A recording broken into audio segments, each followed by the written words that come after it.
ongoing everywhere, and particularly that Kaduna is a fast revolving city. Kaduna be the capital of northern Nigeria in those days. So Kaduna, whatever happens in Kaduna has a ripple to whatever will happen in the country.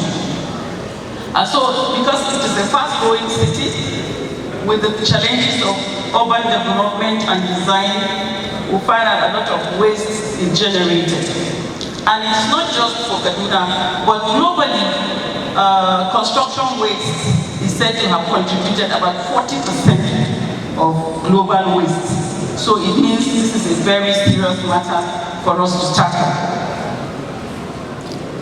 And now, what is sustainability? Because even the secular economy is hinged onto sustainability.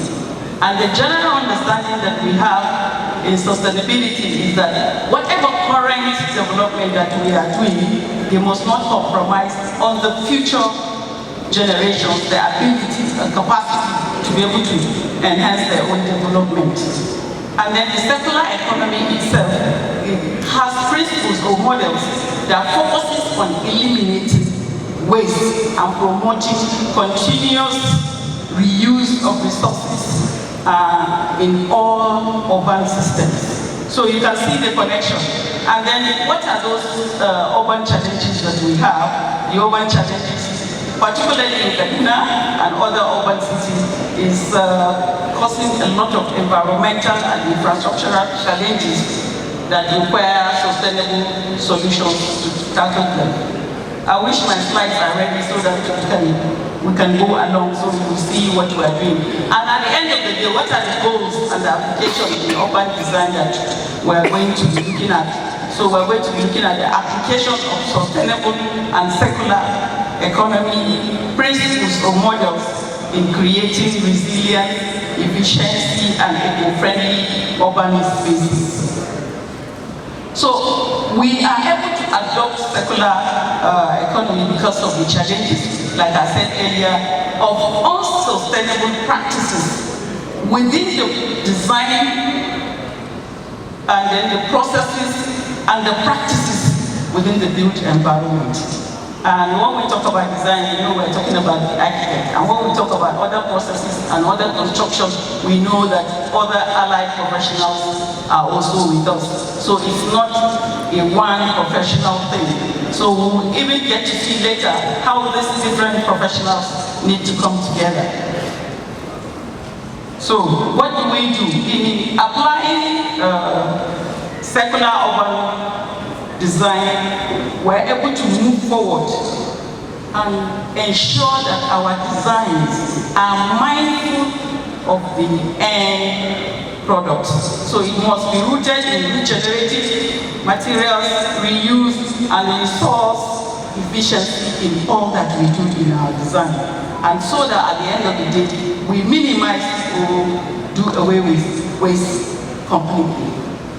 And so we discover that what has been happening before now is what we call traditional or linear design and construction. So, but in the secular economy, what we bring to place is that it is shifting away from that traditional processes that you just acquire, you use, and you discard. But in the secular economy, its application allows you to sustainably acquire, employ, ensure that this design and the processes and the construction activities are not just sustainable, but that they give you room for sustainable way of sourcing those materials and then their application. And at the end of the day, it is not going to waste. It will either go to reuse, or you change, or recycle, or regenerate. So those are the kind of ideas that we have, and that is the relationship between what was and what is and what we're expected to do. So in urban design, what circular economy does is that it ensures that buildings are designed for longevity, for material reuse, and for waste in design application from inception, that's from the start to finish. And at the end of the day, the projects or the infrastructures that you are able to design and produce are not to add to the problem that we have and the challenges of the built environment as far as urban design is concerned by producing no waste. So in circular economy, we will ensure that the urban design also takes care of what we call material passports. And in material passports, what do? We ensure that the digital records of materials that we use are ensured so that these facilities are able to be used or to be put to other uses. And what other thing can we do? We say modular construction. So during the construction, you ensure that whatever is going to go into a structure, it's not assembled on site, but you have it off-site and you just bring those units. And because it is produced off-site, you discover that manufacturers are business people. So they don't think of waste. Whatever piece or whatever off-cut that they get, they put it to other use. So you kind of encourage what is going on the site. You just give your dimensions, you give your specifications, and you have them produce. So by the time they come to site, you just assemble. So you can see there's little or no waste being produced with that. And then, of course, it will speed up the timing for your construction. And another thing that we keep talking about is the adaptive reuse. And then you repurpose existing structures into other uses. And so you are able to move on. Unfortunately, most of our design or construction are traditional or linear in nature. So when we are talking about sustainable urban design strategies, what are those things that we look at? We look at how to optimize the design and construction stages.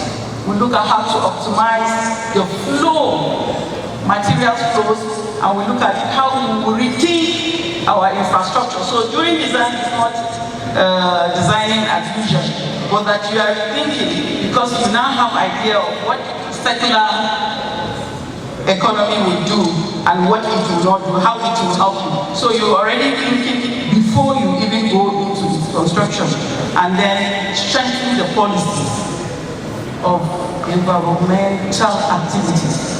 When you are able to do that, we're going to look at each of these separately, and then you dive collaboration and education. Very important, like what we are doing today is part of the education that is required to ensure that people understand what is expected of them. So when we are optimizing design and construction, what are we looking at? We want to ensure that our building design is flexible so that the spaces are also adaptable for future use. And you could convert commercial to residential, you could convert residential to commercial or to educational facilities. So that because of the flexibility that you have thought about during your design. And the second thing to consider in optimizing design and construction is that you engage the digital design tools that are available. Sometimes you don't even know that they are there.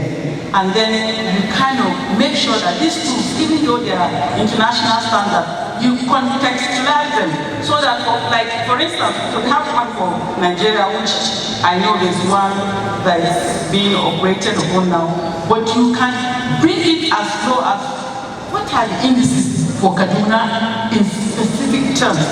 Because in Nigeria is a very broad country, so you have different climatic conditions in Nigeria. So you specify for this area, for that area, and we're going to also look at more on that. And then the material passports that we talk about, so it's going to ensure that you have digital records for reuse and for disassembly. You know, sometimes, probably you have done a structure, and government said, this area is supposed to be the green area. And if you are not careful, because it didn't engage circular economy in your design, it's going to go into demolition. And the lands will be filled, even health-wise, the dust from demolition, houses around, people around will be affected. So health challenges will be created apart from the environmental pollution, apart from the eyesores that you see when you are passing by structures that have been demolished. But once you are able to have a material passport, when you have your modular members of your structure, you discover that you just disassemble them and move to the next place where you have a plot where the permit allows you to have that kind of structure. So you just assemble them and move your structure elsewhere. So that's what circular economy helps us to do in terms of optimizing our material so they don't go into waste. So how do we now think infrastructure to ensure green and blue infrastructures are put in place? Like we always say, green roof is not just the color of roofing materials that should be green, but that engage and encourage and make sure that you have green in terms of green. You use your roof to harvest, you use your roof to balance the ecosystem by having plants. So those are the kind of things that you are expected to do. And wetlands, and then passive cooling. You can even cool your building with the use of your roof.